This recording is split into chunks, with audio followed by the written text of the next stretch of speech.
김순자의 마지막 날은 평범했다. 새벽 5시에 일어나 시장 준비를 하던 중이었다. 갑자기 가슴을 움켜쥐며 쓰러진 순자를 발견한 건 이웃집 아주머니였다. 순자야, 순자야. 아무리 불러도 대답이 없었다. 병원으로 급히 옮겨졌지만 이미 늦었다. 의사는 고개를 저었다. 심근경색입니다. 너무 늦게 발견했어요. 철수와 미영은 눈앞이 캄캄했다. 어제까지만 해도 너희들 잘 먹고 있냐며 전화를 걸어오던 어머니가 이렇게 갑자기 떠날 줄은 몰랐다. 장례식은 3일간 치렀다. 동네 사람들이 모두 왔다. 순자 씨 정말 좋은 분이었는데 장사도 정직하게 하고 자식들 키우느라 얼마나 고생했는지 몰라. 조문객들의 말에 철수와 미영은 더욱 가슴이 아팠다. 평생 자식들만 바라보고 산 어머니의 삶이 떠올랐다. 장례가 끝나고 시골집을 정리하던 날이었다. 철수는 방 한쪽 구석에서 이상한 물건을 발견했다. 미영아, 이게 뭐지? 낡은 항아리 하나가 천으로 덮여 있었다. 먼지가 두껍게 쌓여 언제부터 있었는지 알 수 없었다. 그런데 이상했다. 항아리 입구에 작은 자물쇠가 채워져 있었다. 왜 자물쇠를 채워놨을까? 미영이 고개를 갸웃했다. 철수는 항아리를 들어봤다. 생각보다 무거웠다. 뭔가 들어있는 게 분명했다. 흔들어 보니 부슬부슬한 소리가 났다. 쌀인가? 아니면 콩? 두 남매는 서로 얼굴을 바라봤다. 어머니가 왜 이런 항아리를 숨겨뒀을까? 그것도 자물쇠까지 채우고. 미영은 어머니의 방을 다시 둘러봤다. 낡은 장롱, 오래된 이불, 시장에서 쓰던 앞치마들. 모든 게 평범했는데 유독 이 항아리만 달랐다. 오빠, 이거 열어봐야겠어. 그래, 어차피 엄마 유품이니까. 하지만 자물쇠 열쇠를 찾을 수가 없었다. 어머니가 어디에 숨겨뒀는지 알 길이 없었다. 두 사람은 항아리를 들고 집으로 돌아왔다. 이 안에 어머니의 어떤 비밀이 숨어 있을까? 철수집 거실에 놓인 항아리를 보며 남매는 며칠째 고민에 빠져 있었다. 오빠 생각엔 뭐가 들어있을 것 같아? 글쎄, 엄마가 평생 모은 돈이 아닐까? 시장에서 장사하면서 조금씩 모아뒀을 거야. 철수는 확신에 찬 목소리로 말했다. 어머니가 평생 구두쇠처럼 살았던 걸 생각하면 충분히 가능한 일이었다. 돈이라면 얼마나 있을까? 미영도 기대에 찬 눈으로 항아리를 바라봤다. 몰라, 수백만 원은 되지 않을까? 엄마가 우리 몰래 얼마나 모았는지는 아무도 몰라. 하지만 며칠이 지나면서 의견이 갈리기 시작했다. 오빠, 정말 돈일까? 이상하지 않아? 돈이라면 은행에 넣지 왜 항아리에? 그게 그 세대 사람들이야. 은행을 믿지 않거든. 집에 현금으로 모아두는 거지. 그래도 이상해. 냄새도 나고 뭔가 곰팡이 냄새 같은데. 미영은 코를 찌푸렸다. 항아리에서 퀴퀴한 냄새가 났다. 곰팡이. 그럼 안에 뭔가 상한 음식이라도 들어있나? 철수도 다시 항아리를 살펴봤다. 확실히 이상한 냄새가 났다. 아니야, 분명히 돈이야. 오래된 돈 냄새일 거야. 오빠, 너무 확신하지 마. 엄마가 그냥 장독으로 쓰던 걸 수도 있어. 장독? 그럼 왜 자물쇠를 채워? 둘의 목소리가 높아지기 시작했다. 나는 돈 아닐 것 같은데. 엄마가 그런 분이 아니야. 비상금을 그렇게 숨겨둘 분이 아니라고. 미영아, 너는 너무 순진해. 엄마가 우리한테 안 보여준 게 얼마나 많은데. 철수는 답답해했다. 동생이 왜 이렇게 생각이 다른지 이해할 수 없었다. 결국 둘은 며칠째 항아리 앞에서 실랑이를 벌였다. 열어보면 간단한 일인데 자물쇠 때문에 열 수가 없었다. 일주일 후 철수는 결심을 했다. 미영아, 이제 그만 열어보자. 자물쇠 부숴서라도. 정말? 부숴도 될까? 어차피 우리 거잖아. 엄마도 우리가 열어보라고 남겨두신 거 아닐까? 철수는 연장을 가져왔다. 펜치로 자물쇠를 비틀었다. 낡은 자물쇠는 쉽게 부러졌다. 드디어 항아리 뚜껑을 열었다. 두 사람은 동시에 놀랐다. 안에는 돈이 없었다. 대신 낡은 쌀자루 2포대가 들어있었다. 그리고 그 사이에 작은 보따리 하나가 있었다. 쌀이야? 이게 전부야. 철수는 실망스러운 표정을 지었다. 쌀자루를 꺼내보니 이미 오래되어 먹을 수도 없는 상태였다. 오빠, 이것 봐. 미영이 보따리를 열었다. 안에는 누렇게 바랜 편지 몇 장과 작은 흑백 사진 한 장이 들어있었다. 사진 속에는 젊은 여자가 한 명 서 있었다. 한복을 입고 있었는데 얼굴이 어딘지 낯익었다. 이 사람 누구지? 잠깐, 이거 할머니 아니야? 엄마의 어머니 말이야. 미영이 사진을 자세히 들여다봤다. 확실히 어머니와 닮은 구석이 있었다. 외할머니? 그럼 이 편지도? 철수는 편지를 펼쳤다. 한글로 쓰여 있었지만 글씨가 흘렸어서 읽기 어려웠다. 미영아, 너 이거 읽을 수 있어? 조금은. 옛날 글씨체네. 천천히 읽어볼게. 미영이 편지를 받아 읽기 시작했다. 첫 줄부터 가슴이 먹먹해졌다. 순자야, 이 쌀은 내가 굶지 않게 하려고 모은 것이다. 두 사람은 숨을 멈췄다. 이건 단순한 쌀이 아니었다.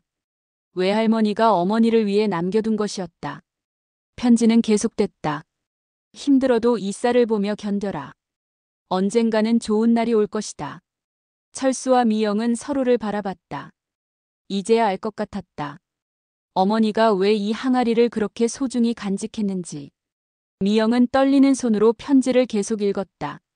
순자야, 전쟁이 끝나고 우리 가족은 모든 걸 잃었다. 집도 논밭도 다 없어졌다. 편지 속 글자들이 눈물로 번져 보였다. 하지만 포기하면 안 된다. 이 쌀 한 줌 한 줌이 우리 희망이야. 굶어 죽을 것 같을 때마다 조금씩 꺼내 먹어라. 철수는 쌀자루를 다시 바라봤다. 이제는 다르게 보였다. 그냥 상한 쌀이 아니라 생명을 구한 양식이었다. 너희 어머니는 이 쌀 덕분에 살아남았단다. 6.25 때 얼마나 굶었는지 모르겠다. 미영의 목소리가 떨렸다.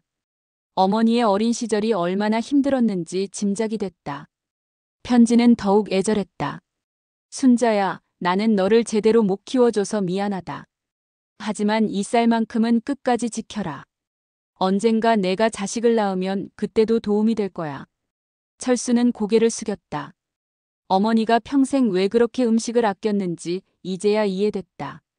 절대 음식을 버리면 안 된다. 한 톨의 쌀도 소중한 거야. 어머니가 항상 하던 말이었다. 밥알 하나라도 남기면 야단을 쳤다. 그때는 잔소리인 줄 알았는데. 미영은 눈물을 훔쳤다. 편지 마지막 부분은 더욱 감동적이었다. 순자야, 힘들 때마다 이 항아리를 봐라. 엄마가 너를 지켜주고 있단다. 그리고 언젠가 내가 행복해질 날이 온다. 꼭 온다. 두 사람은 말없이 앉아 있었다. 외할머니의 간절한 마음이 느껴졌다. 철수는 쌀자루를 만져봤다. 딱딱하게 굳어 있었지만 따뜻함이 느껴졌다. 엄마가 왜 이걸 버리지 못했는지 알겠어. 미영도 고개를 끄덕였다. 이건 단순한 쌀이 아니야. 할머니의 사랑이고 엄마의 추억이야. 편지를 모두 읽고 나니 항아리가 다르게 보였다. 보물창고 같았다. 그날 밤 철수와 미영은 편지를 다시 읽으며 어머니의 삶을 떠올렸다. 엄마가 왜 그렇게 악착같이 사셨는지 이제 알겠어. 어머니 순자는 18살에 혼자가 됐다. 전쟁으로 아버지를 잃고 어머니마저 병으로 세상을 떠났다. 이 항아리만이 유일한 가족이었겠네. 남편도 일찍 죽었다. 철수와 미영이 어렸을 때였다. 순자는 혼자서 두 아이를 키워야 했다. 새벽 4시에 일어나 시장 준비를 했다. 채소를 다듬고 좌판을 펼치고 손님들에게 웃으며 장사를 했다. 엄마는 한 번도 힘들다고 안 하셨어. 오히려 자식들 걱정만 했다. 잘 먹었냐, 아프지 말아라, 공부 열심히 해라. 비가 와도 눈이 와도 시장에 나갔다. 아픈 날도 있었지만 누워있을 여유는 없었다.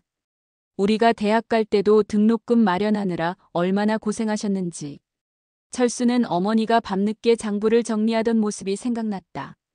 한 푼 한 푼 아껴가며 자식들 교육비를 모았다. 엄마한테는 이 항아리가 마지막 희망이었을 거야.